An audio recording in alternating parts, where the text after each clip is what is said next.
Consume cannabis in your region. This production is for adults only.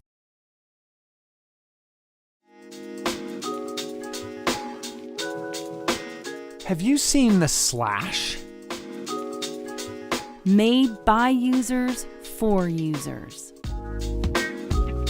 Engineered for flavor. One of the coolest features around. A built-in loading tool. Learn more at www.stonesmiths.ca. What's happening? We'll tell you right now on This Week in Cannabis News. Good to be chatting with my good friend David Wylie from the OZ once again for This Week in Cannabis News. You can see, if you're watching, the beautiful website for Okanagan Z. And of course, David, we chatted last week. The Ounce magazine is out, and it was on digital format, and now you have it in actual magazine format, real world format. It's awesome. As an old print journalism reporter, I just love having a printed copy. And I can show you this handsome guy in here who might look familiar if you're watching. I got Dean on the back last hit, and a great piece by Dean about athletes and sports and how cannabis might soon become a big part of that world. So it's great to have this, and we'll be sending a stack over to you. So anybody out in your way who wants one, bug Dean for it. I will be dropping it off at several stores, and I really do think cannabis, and as our motto is on this show, it's not just about getting high, it's about getting healthy, and cannabis in general can change the complexion. Pain management with athletes, recovery, just general enjoyment. So I hope people get a kick out of the article, because I think it really is something that we should be looking at as well. As for the stories that we're going to go with on This Week in Cannabis News, I think these 4 stories that we have today are very diverse and some real interesting good news stories. And let's start with a good news financial story, because, man, so many people think there are no good news financial stories in the cannabis industry. But last week we talked about the numbers not being correct, and it was actually higher, and we're getting even higher. 120% increase we're talking about, David. This is the cannabis industry really is growing by leaps and bounds. It's come out now that $2.6 billion in legal recreational sales took place in 2020. If you factor that at $8 a gram, you're looking at 325 million grams sold. Kind of an interesting way to look at that. Wow. The tally comes from the monthly figures that were released by Statistics Canada throughout the 2020 calendar year. And December was particularly a good month for Canadian cannabis retailers. It's Christmas time, so I imagine that people were enjoying the holidays and looking at cannabis as a gift. And just under $300 million was sold in that month alone. So to put that into perspective, 2019 calendar year sales were $908 million. So December alone in 2020 sold more than a third of what was sold in all of 2019.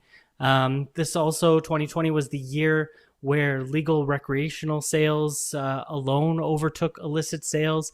And it's just showing that trend on the up.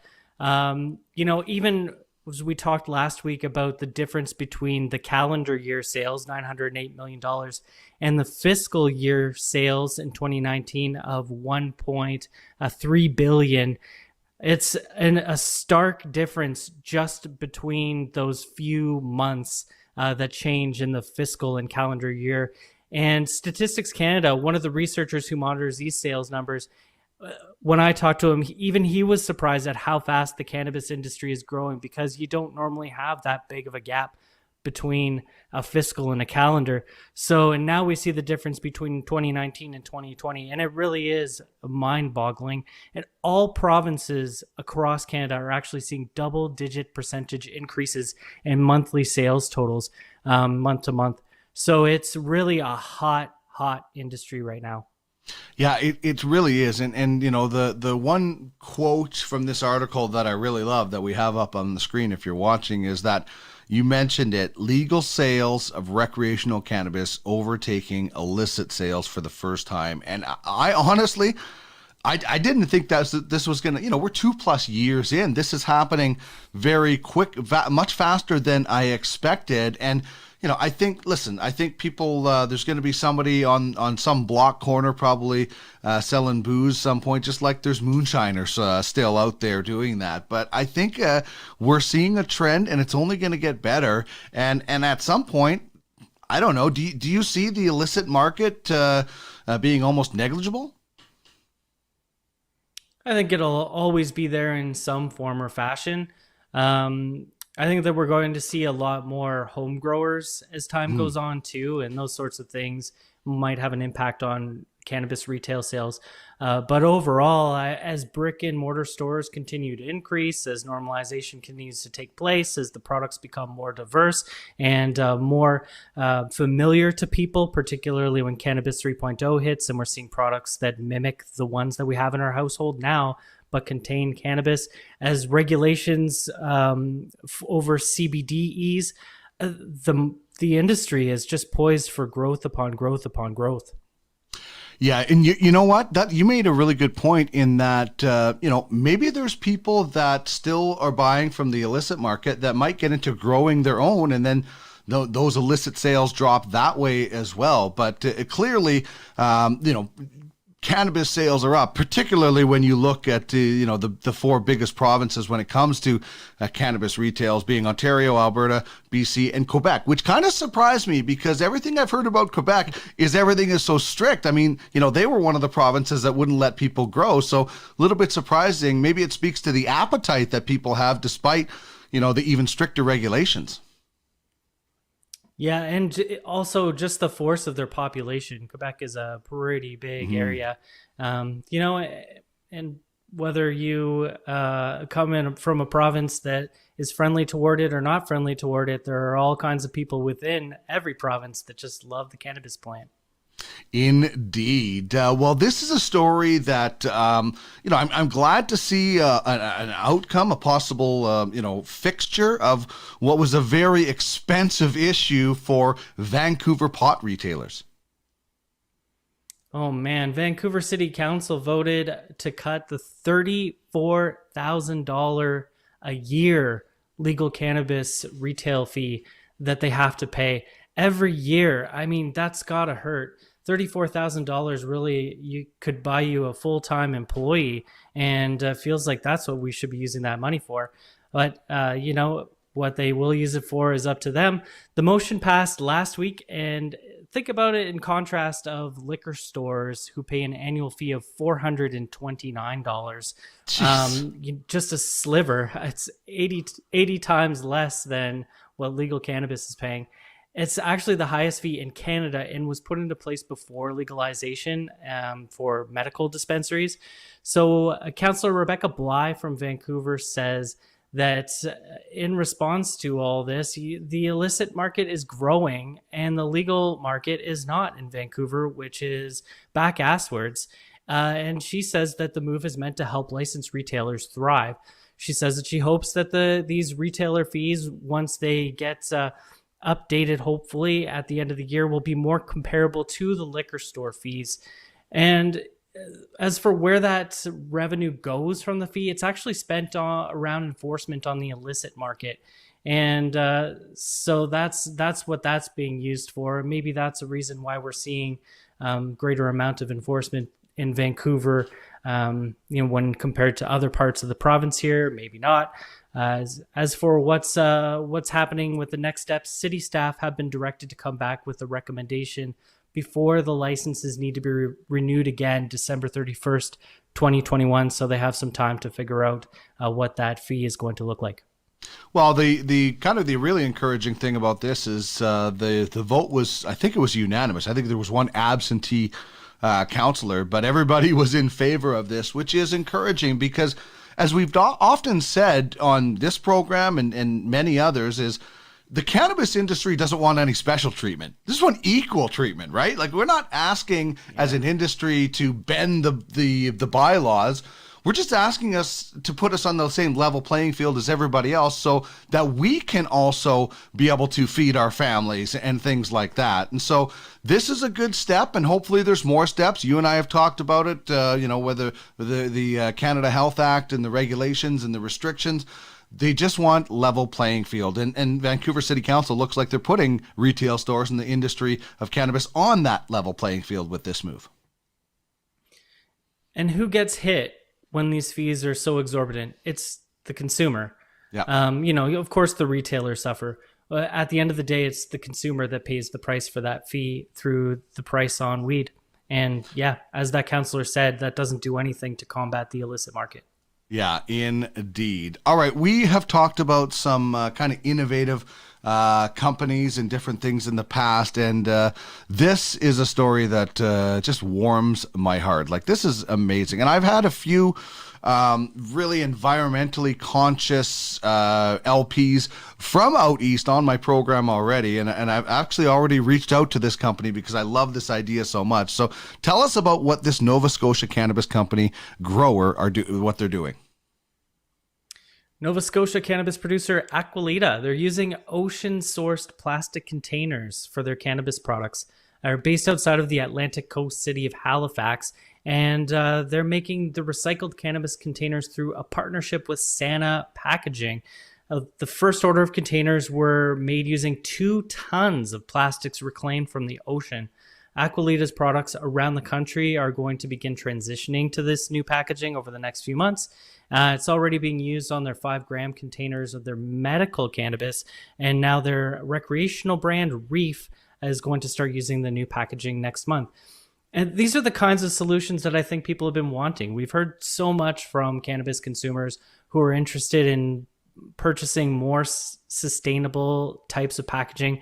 We've seen comically large cannabis packaging that's come onto the market, and some packaging that just isn't easily recyclable either. So this is a great way to do it. You're using plastic out of the ocean, and it doesn't have any impact on what the cannabis looks like, because if you're still able to ship them out to customers in those protective plastic jars, then you're not getting your buds squished in those little tiny baggies. And that's been my only problem with a more minimal approach to packaging. It just seems like this industry, and in a good way, is always kind of one-upping each other and doing something even better. And I had Tanner Stewart from Stewart Farms on, and their bath bombs, everything, including the wrapper on the bath bomb, is 100% biodegradable. And then, here comes Aquilita, and this is another great story about, I just can't believe that they used 2 tons of reclaimed packaging. It's so smart. Like, it's getting better and better. And, I love the day where we just don't have any more plastic packaging, and if it's reclaimed, then at least you're using it. But man, I would love to see the day where we're just all glass. I don't know if it'll ever happen. I doubt it, but glass is obviously the perfect thing. But when you can do something like this, I mean, for me, that would make me want to go out and support this company. And that's what the cannabis industry, I think, is. Great product, but also kind of a good story that you can get behind. Yeah, absolutely. And we're literally a green industry. I think that people around the world should be looking at the cannabis industry as leaders in sustainability. And I'm looking forward to the day where other products start to look at the way that cannabis is being packaged and sold, and use the example being set by cannabis producers in their own products in other sectors. Indeed. Okay, this last story is really interesting. We've been talking about some pretty cool research being done on, the specifics of the plant and some of the, the viruses that it might be able to fight. And now we're looking at some research on how THC is measured when it comes to impairment. And, this was a really hot topic right out of the gate of legalization. And it kind of seems to have been quieted down a little bit. So I don't know what's happening, but the research in this experiment that they did is quite interesting. Yeah, it comes from the quest for an effective roadside cannabis test, which has been extremely elusive. Different companies have tried it, and now a new simulated driving study published this month has found that setting a limit for cannabis and driving and testing for THC in a person's mouth or blood during enforcement just aren't reliable indicators of driving impairment. This isn't the first study to do that kind of research and come to that same conclusion, but it is the latest. So we've got researchers from the University of Sydney in Australia, as well as Baltimore-based Johns Hopkins University School of Medicine. They found that these types of tests just are unable to accurately assess when or how much cannabis has been taken by an individual. And that's different from a blood alcohol concentration. The standard test for roadside stops to find out if someone's been drinking a little too much before driving. You pull them over and get them to blow into that test. It works fine with alcohol, but there's an inconsistency between impairment and THC concentrations. The authors of the study concluded that there really is a pressing need to develop improved methods of detecting cannabis intoxication and impairment. Looking forward to when they're able to do that, because it certainly seems like the technology to do so is not there, not developed. Yeah, and listen, I think that this is something that we need to have an accurate test so we can keep impaired drivers off the roads. But it's such a different kind of ball of wax, if you will, and not the kind of wax that you would use in the Slash from Stone Smiths, but it's such a weird kind of ball of wax with this, and their study kind of even proves it, where the one quote where they say, in 2 cases, one volunteer had a positive THC result but displayed minimal impaired driving, whilst another volunteer had a negative THC result but driving impairment was profound. So and we know this about cannabis is everybody reacts differently because of the individual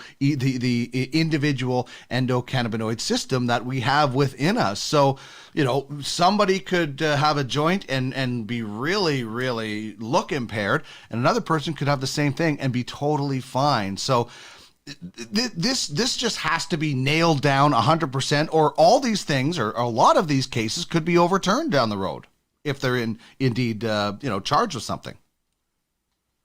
Yeah, I think that they need to get it right the first time, rather than ruining people's lives over a faulty test. Yeah. I chuckled in that part of the research where they said that someone had zero impairment and yet still drove like they were impaired, and I thought that they really called out some poor schmuck for his or her terrible driving abilities. They weren't impaired. They're just a bad driver. You're right. That's Australia's worst drivers contestant right there. But that, like you said, I think that the big takeaway from a lot of these studies is really that THC affects people very differently, depending on how much they take, and you only have to look at edibles to see that. One person at 2.5 milligrams is in space, and another person can ingest 1,000 milligrams and still be feeling fine. So yeah. I don't get it. I'm thankful for all this research, because maybe they'll have an explanation as to why I'm such a lightweight. Well, you're right. The point you made there before was absolutely number one, is that whether you're acquitted from an impaired driving charge or not doesn't take away, like, even if you're acquitted in the end or it's overturned, doesn't take away from all the stuff that you probably had to go through in the first place when you might not have been impaired, but maybe it was from the day before. I'm not exactly sure how it works. So, just getting charged with an impaired charge, getting an impaired charge can be just so disruptive. And if you weren't impaired in the first place, that's even worse. So you can't People think that you could just go and get it overturned and your life is good. Well, no, people don't forget sometimes. And, what happened if you had lost your license and you depended on it? So you're absolutely right. This has to be done right from the start in the most correct way. And I've even heard that, smoking a joint, you test differently than maybe if you had a drink or an edible or something. And so there's so many discrepancies out there with any kind of testing that's going on right now because it's so new. And this was the thing that I always thought was holding up legalization. I thought there was never going to be legalization until there was a roadside test, which they probably should have had developed before they legalized, but still, there has to be the discrepancies absolutely have to be fixed in this situation. Yeah, and that's the challenge. There just is no reliable test right now. And when it comes to impaired driving, I mean, let's be real. You're guilty until proven innocent after you get pulled over and fail any kind of a roadside impairment test. Yeah, 100% well said.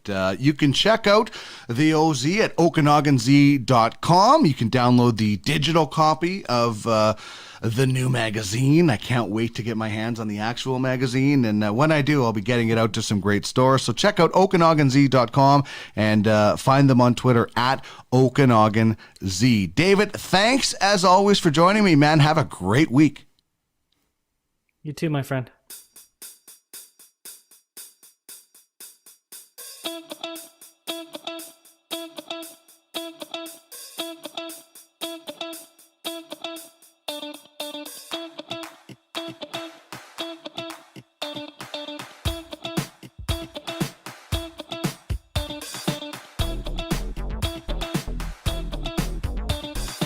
Check us out and follow us on social media at the Cannabis 101 on Twitter, at the Cannabis 101 podcast on Instagram, and at the Canna 101 podcast on Facebook.